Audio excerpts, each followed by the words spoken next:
So guys, once again, if you can, please subscribe to the channel and please hit the like button on this video. So guys, in this next news story, a man has been convicted of the murder of Michael Ugwa at the Lakeside Shopping Centre following an investigation by specialist officers. 29-year-old Michael had gone to the shopping centre with two friends on the afternoon of 28th of April last year. Walking through the food hall at around 4:30, they made their way past one kiosk where 23-year-old Mohammed Khan, 20-year-old Brandon Lunch Munsing and 21-year-old Shannon Weston were sitting. Michael is believed to have paid a compliment to Shannon, which was Mr. Lunch Munsing's girlfriend. Whilst this was happening, Khan and Lunch Munsing got up and confronted him, Khan armed with a flick knife. The two groups exchanged words before Khan and Lunch Munsing chased off Ugwa's friends before effectively cornering him. Attempting to defend himself, Michael picked up a chair from the seating area but dropped it as Lunch Munsing threw another chair at him. Khan, approaching Michael from his left-hand side, then lunged at him with a knife, stabbing him under the arm, through his ribs and puncturing his heart. Khan and Lunch Munsing then ran off, meeting up with Shannon Weston, who had already left the area, and they made their way out of the centre through Primark. Meanwhile, Michael made his way to the top of the escalators at the entrance to the food court where he collapsed. Despite the best efforts of emergency services, sadly, he later died. I just want to say rest in peace and my condolences go out to your family, Mr. Ugwa. The whole incident was caught on a number of CCTV cameras. On the 2nd of May, Lunch Munsing of Dagenham was arrested on suspicion of murder and Weston was arrested on suspicion of assisting an offender. 2 days later, Khan of Ilford was also arrested on suspicion of murder.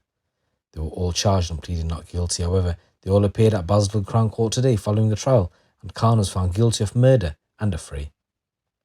Lunch Munsing was found not guilty of murder, however a jury found him guilty of manslaughter and affray. And Weston was found guilty of 3 counts of assisting an offender, and they're all due to be sentenced at the same court with a date yet to be confirmed. The senior investigating officer, Detective Inspector Julie Gowan, said, "First and foremost, my thoughts are with Michael Ugwa's family, who have shown great dignity throughout the investigation and court case. No conviction will ever bring Michael back, but I hope this represents justice for them and helps them move forward. Although this incident played out over the course of a few minutes, the fatal assault was over in a matter of seconds." Khan had tried to claim that he was carrying a knife for self-protection, but there was no suggestion that he was in any danger in this incident.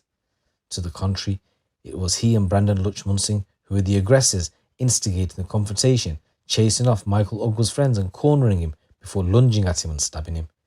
The fact of the matter is, you do not go out with a knife if you do not have some intent on using it. And if Khan had not had that knife, we would not be here today. He would not be facing a life sentence. Michael's children would not be growing up without their father, and his family would not be grieving the loss of a much-loved fiancé, son, brother, uncle and cousin. So the temporary chief inspector, Tony Etkin, from the district commander for Thurrock, said this was a tragic incident where Michael Ugwa needlessly lost his life. This would have been a shocking for people at Lakeside at the time. This was an isolated incident as a result of a chance meeting and interaction, and thankfully, incidents of violence at the shopping centre are really rare. I want to reassure people that Lakeside is a safe place and you shouldn't be afraid of going there. Lakeside hosts thousands of people daily who go on about their business without incident. And they also want to say, and the fantastic CCTV coverage at the centre is one of the reasons we've been able to bring Michael's killers to justice. So guys, this is a news story coming in from London Ways. And in a news story coming from Leicester Ways, a convicted murderer who did the word that begins with R and assaulted 2 other women before he was jailed for killing his girlfriend. Frank Farrell humiliated and degraded the victims, with one saying she literally became a prisoner in her own home. Farrell is currently serving a life sentence with a minimum term of 24 years for murdering his girlfriend, Smita Mystery, in March 2021 at her home in Leicester after initially claiming she had slipped in his bath. Investigators found that Smita had suffered multiple blunt force injuries to her head and torso, with police finding evidence that he had violently attacked other women also. He was found guilty of 5 assaults between 2009 and 2015 at Leicester Crown Court early this month, with details of his crimes only now coming to light. One of his victims revealed how she had been abused by Farrell multiple times, both when she was awake and asleep, and she'd also been left with a black eye after being punched in the face and beaten with a wooden bed slat. There was a second woman described of similar assaults, while Farrell also threatened violence if she did not have sex with him.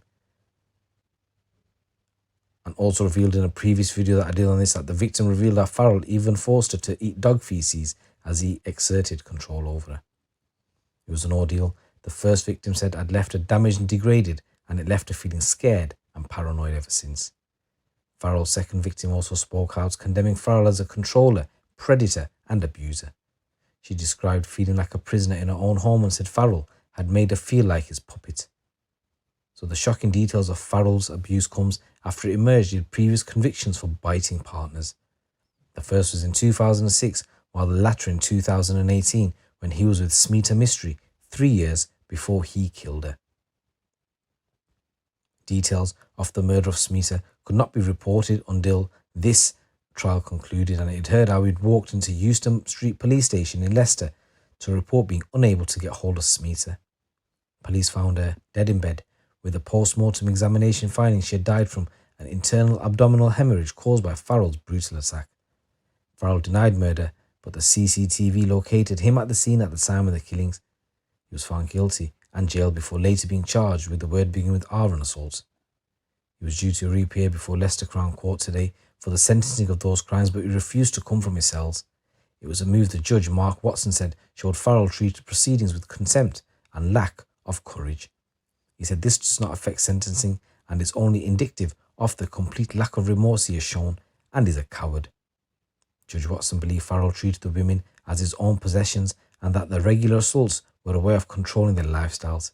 He deemed Farrell a significant risk to women. He said both women described promising and happy beginnings to the relationship with Farrell. He was helpful, considerate and attentive towards them and their families, something neither had experienced, but over time his demeanour changed and he began to control their lifestyles. He is a serial offender against women with the capacity to assault his partners at will. So Farrell was handed a 12-year jail term which will be served consecutively to the life term for the killing of Smita. It's believed he will be around 70 at the time he could apply for release. Detective Inspector Nicole Main from Leicestershire Police praised the women's bravery, and she said both bravely spoke about the horrific attacks they've endured. Despite this meaning they have had to relive an incredibly traumatic period of their lives, both women courageously worked with us to help secure the further convictions. I truly thank them for that, and I hope that today now helps them in some small way as they try to move forward in their lives. So guys, these are a couple of news stories coming from the streets of the UK. It's your boy GT. Keep it locked, keep it real.